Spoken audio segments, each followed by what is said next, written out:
Sejumlah wilayah di Jakarta dan sekitarnya mengalami gangguan pemadaman listrik pada Minggu kemarin. Kejadian ini bermula dari meledaknya alat pemutus beban 500 kV yang terletak di gardu induk tegangan ekstra tinggi Muara Tawar, Bekasi. Kurang lebih 1 jam, pihak PLN Jakarta Raya mencoba melakukan perbaikan pada sejumlah saluran udara tegangan ekstra tinggi Sutet 500 kV yang tersambar petir. Peristiwa pemadaman listrik secara menyeluruh di Jakarta sebelumnya sempat terjadi bahkan mencakup wilayah lebih luas. Direktur Bisnis Regional Jawa Madura Bali Haryanto mengatakan, pemadaman listrik di sejumlah wilayah di DKI Jakarta akibat hujan deras disertai sembaran petir yang membuat sejumlah daerah di Jakarta dan sekitarnya mengalami pemadaman. Gangguan dari alat pemutus beban terjadi sekitar pukul 12.58 waktu Indonesia Barat Minggu kemarin.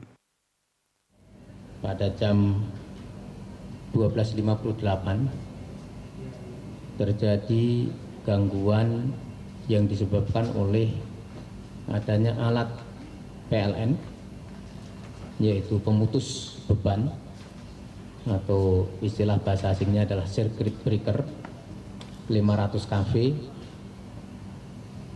fase R di Muara Tawar itu mengalami breakdown atau meledak. Gangguan ini berpengaruh terhadap pasokan listrik dari arah Citaram di Jawa Barat bagian tengah ke arah sebagian wilayah di DKI Jakarta.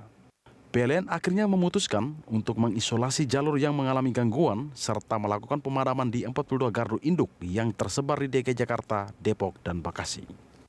Sebelumnya ada 17 wilayah yang dilakukan pemadaman.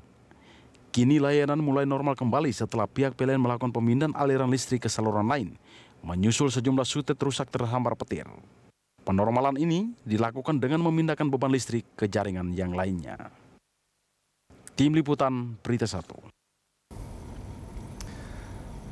Pemirsa, biar pet listrik Jakarta, itulah topik dialog kita pagi ini. Pemadaman aliran listrik secara massal kembali terjadi di Jabodetabek dan kawasan Jawa Barat serta Banten minggu kemarin. Pemadaman itu akibat gangguan pada transmisi saluran udara tegangan ekstra tinggi hingga menyebabkan terjadi blackout pada jaringan listrik. Dan untuk membahasnya, kita sudah terhubung dengan General Manager PLN UID Jakarta Raya, Dodi Pangaribuan. Selamat pagi, Pak Dodi. Selamat pagi, Mas Cika. Apa kabar? Baik, Pak Dodi lagi sibuk-sibuknya nih ya, karena PLN juga saat ini sedang melakukan investigasi setelah kemarin ditemukan apa permasalahan utama dari padamnya listrik di beberapa kawasan di Jakarta, Bekasi, kemudian juga Bogor. Nah, apakah sudah ada hasil investigasinya, Pak Dodi? Pertama-tama tentu kami ingin kembali menyampaikan ucapan mohon maaf atas kejadian ini, dan alhamdulillah dalam waktu kurang dari 2,5 jam pemadaman secara berangsur-angsur dapat dipulihkan. Nah, mengenai apa penyebabnya, kami saat ini sedang melakukan investigasi. Tentu banyak sekali faktor-faktor atau data yang harus kami kumpulkan, sehingga kalau ditanya pagi ini memang kami belum bisa menyajikan hasilnya. Namun seperti tadi disampaikan atau kemarin juga oleh Direktur Regional, memang kejadiannya bersamaan dengan hujan deras, petir, kemudian ada peralatan pemutus yang terganggu atau rusak di gardu induk tegangan ekstra tinggi Muara Tawar. Oke, kerusakan itu terjadi apakah karena ini dampak dari cuaca yang ekstrim seperti ada hujan kemudian petir, Pak Dodi? Itu yang sedang kami ini yang sedang kami investigasi. Jadi banyak faktor gitu ya, yang kami belum bisa menyimpulkan mana saja faktor itu yang memang benar-benar menyebabkan kerusakan. Ini seperti forensik lah, kita harus periksa satu persatu gitu, termasuk historikalnya, misalnya sebelumnya pembebanan seperti apa, kemudian cuaca, suhu, kemudian pola operasi, dan banyak hal-hal yang lain yang tentu kami harus teliti sebelum menyimpulkan. Oke, biasanya kerusakan yang terjadi itu secara riwayat atau hal-hal yang sudah pernah terjadi sebelumnya, biasanya potensi besarnya karena apa, Pak Dodi? Banyak ya, termasuk misalnya dari mulai yang paling banyak sih masalah ini ya, masalah lingkungan ya, artinya eksternal Lingkungan. faktor. Oke. Ya, misalnya terjadi beberapa kali sambaran petir dalam arus tinggi yang misalnya frekuensinya lumayan gitu ya. Kemudian juga ada beberapa case misalnya ini terjadi justru pada saat liburan atau beban listrik rendah dan lain-lain, itu yang kami sedang melihat benang merahnya apakah memang ada kaitan. Oke, ini mungkin pemadaman listriknya kemarin hanya terjadi 1 hingga 2 jam mungkin ya kalau saya tidak salah. Tapi mungkin waktunya tidak terlalu lama jeda waktunya dari kejadian blackout beberapa waktu yang lalu. Jadi seperti masyarakat masih seperti masih trauma begitu akan terjadi blackout. Nah, ini yang kalau misalnya dalam keadaan seperti ini, wilayah-wilayah mana saja dalam pemetaan PLN mungkin yang bisa jadi rawan ada pemadaman listrik? Sebetulnya kalau kita bicara pemadaman listrik kan berjenjang ya Mas ya. Jadi artinya ada mulai dari tegangan 500 kV seperti yang kemarin kejadian gitu ya. Mulai dari GITED, kemudian GI, gardu induk 150 kV sampai ke gardu distribusi. Nah ini kan tentu ini seperti apa ya, kalau hierarki itu yang kalau misalnya dia terjadi di 500 kV tentu akan lebih luas daripada hanya terjadi di 150 kV dan seterusnya sampai ke distribusi. Nah jadi kejadian ini memang sama-sama tidak kita inginkan tentu gitu, sehingga namun juga yang namanya peralatan gitu ya, mungkin juga memang ada sesuatu gitu ya, sehingga peluang 100% tidak rusak itu tentu tidak ada gitu ya. Mungkin peluang tidak rusaknya itu 99,9%, yang 0,0 sekian persennya ya itu bisa saja terjadi. Namun kami sudah melakukan hal-hal, terutama tadi kami memahami traumatisme barangkali ya. Kami juga trauma gitu ya, bahwa kejadian 4-5 Agustus ini bisa lebih dari 12 jam gitu ya. Namun alhamdulillah, nah ini tentu juga berkat pengalaman kami ya dalam tanda kutip, bagaimana kita banyak berbenah, banyak belajar sejak kejadian 4-5 Agustus itu, sehingga kami mencoba melakukan tindakan-tindakan preventif. Namun tindakan-tindakan preventif itu sudah sebagian besar dilaksanakan, kemudian kejadian kembali. Untuk itu kami betul-betul mohon maaf, dan mudah-mudahan ini menjadi evaluasi kami bersama ke depan dan menjadikan pelajaran ini pelajaran yang sangat-sangat berharga, sehingga peluang terjadinya pemadaman kembali sangat-sangat kecil, bahkan tidak ada. Demikian. Ya, tentu semua pihak pasti stres ya Pak Dodi dengan keadaan seperti ini. PLN sebagai operator juga stres, masyarakat terutama di perkotaan yang banyak bergantung terhadap listrik juga stres gitu ya. Nah, ini sebenarnya kalau perkara biarpet ini kan sudah diingatkan juga oleh Presiden. Pak Joko Widodo sudah sempat mengingatkan jangan ada biarpet lagi begitu. Nah, kemarin ketika mati ini kan tidak terlalu lama nih Pak Dodi, ya tidak sampai berjam-jam lah katakan seperti itu. Ini apakah kerusakannya ini cukup ringan sampai bisa ditangani cepat, atau memang sudah ada langkah-langkah antisipasi berdasarkan evaluasi dari blackout yang sudah terjadi beberapa waktu yang lalu?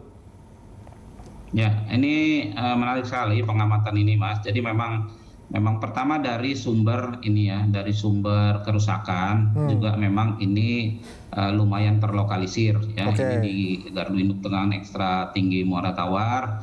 Namun kejadian ini juga bisa lebih meluas apabila kami misalnya belum melakukan langkah-langkah perbaikan sesuai evaluasi tanggal 4-5 Agustus. Jadi ya apapun itu kami mencoba mengambil hikmah, kami lakukan perbaikan-perbaikan terutama pada saat melakukan manuver. Jadi manuver-manuver itu bisa dibuat lebih cepat karena kami sudah banyak belajar dari kejadian 4-5 Agustus ini, sehingga relatif Jakarta pun hanya Jakarta bagian timur, kemudian ada sekitarnya, ada juga Bekasi, kemudian Depok, dan alhamdulillah tidak meluas, sehingga waktu pemulihan pun ini mulai dari jam 13.20 ya, sampai dengan pukul terakhir itu 15.47 di daerah Bekasi. Jakarta sendiri pukul 15.29 sudah normal kembali. Oke, untuk koordinasi pemulihan ini bagaimana polanya, Pak Dodi? Kan Jakarta memiliki UID-nya sendiri, kemudian Depok dengan wilayahnya sendiri. Koordinasinya seperti apa? Apakah memang satu pintu untuk pemulihan atau seperti apa? Ataukah bergerak sendiri-sendiri seperti apa sebetulnya polanya, Pak Dodi? Oh, terima kasih. Jadi untuk penanggung jawab saluran udara tegangan ekstra tinggi atau SUTEP dan GITET-nya memang kami memiliki unit induk transmisi Jawa bagian Barat yang bertanggung jawab atas Banten dan Jawa Barat, Banten dan DKI, kemudian Jawa bagian tengah yang bertanggung jawab untuk di Jawa Barat dan Jawa Tengah. Nah, jadi kami koordinasikan. Tentu yang melit di sini adalah dari regional Jawa, Madura, Bali. Makanya kemarin juga ikut press conference direktur regional Jawa, Madura, Bali, Pak Haryanto. Ya. Oke, nah ini kalau misalnya kita bicara mengenai wilayah juga, Pak Dodi, kalau dari evaluasi sebelumnya sempat terjadi blackout, kemudian dalam penanganan kemarin, ada tidak wilayah yang memang ini cukup sulit untuk dilakukan pemulihan atau memang semuanya bisa terkendali? Alhamdulillah, karena memang ini di sisi very high level gitu ya, di 500 kafe. Jadi sekali itu ketemu penyebabnya, kemudian kita lakukan lokalisir, kita lakukan manuver-manuver. Nah, kemudian kita bisa relatif lebih mudah membangunkan kembali gitu ya peralatan-peralatan yang sempat tertidur sehingga pasokan listrik ke pelanggan bisa cepat kita lakukan. Oke, dalam kerusakan kemarin ada potensi tidak terjadinya human error? Untuk human error terlalu pagi kita menyimpulkan ya, tapi feeling saya sebagai engineer kelihatannya tidak. Kalau sampai ada bagaimana, Pak Dodi? Kita berandai-andai saja karena ini listrik ini esensial dan PLN jadi sorotan publik juga biar tahu kalau ada human error apa langkah yang akan dilakukan PLN. Ya tentu manajemen punya SOP sendiri ya, apabila kejadian apakah human error, apakah itu technical error gitu ya, kita sudah punya dan mari kita tunggu saja hasil investigasi. Oke, kalau dari pengalaman yang sudah ada dengan tingkat kerusakan yang saat ini terjadi, investigasi biasanya akan memakan waktu berapa lama, Pak Dodi? Dengan kondisi sekarang ya, perkiraan saya mungkin 1 sampai 2 minggu bisa keluar hasilnya. Tahapannya seperti apa saja dan pihak-pihak mana saja yang dilibatkan, Pak Dodi? Tahapan sudah dimulai sejak kemarin, jadi sejak kejadian itu, sejak pemulihan, jadi kami fokus dulu pemulihan, kemudian selesai pemulihan dilakukan meeting-meeting gitu ya, dan ya dalam kondisi pandemi ini memang Vicon meeting ini menjadi atau virtual menjadi andalan kita dan memang lebih mudah, ya, artinya dengan tim di lokasi, kemudian tim di pusat pengatur beban, kemudian tim di unit induk distribusi, ya kami terus melakukan koordinasi.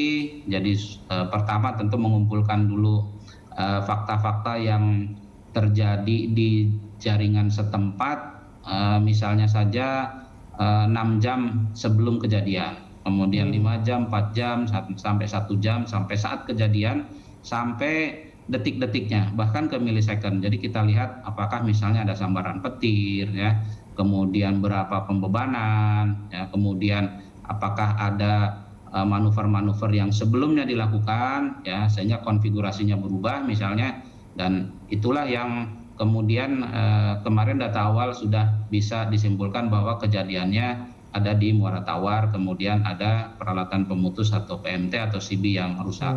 Nah, pagi ini pun kami sudah mengagendakan juga pertemuan-pertemuan sehingga mudah-mudahan tadi 1-2 minggu ini bisa keluar hasilnya. 1 sampai 2 minggu ini bisa keluar hasil investigasinya. Karena ini hasilnya juga akan sangat menenangkan publik ya, Pak Dodi. Tapi kalau kita bicara sekarang mengenai saat ini kan akhir-akhir ini menjelang akhir tahun cuaca cukup ekstrim. Apa antisipasi yang dilakukan?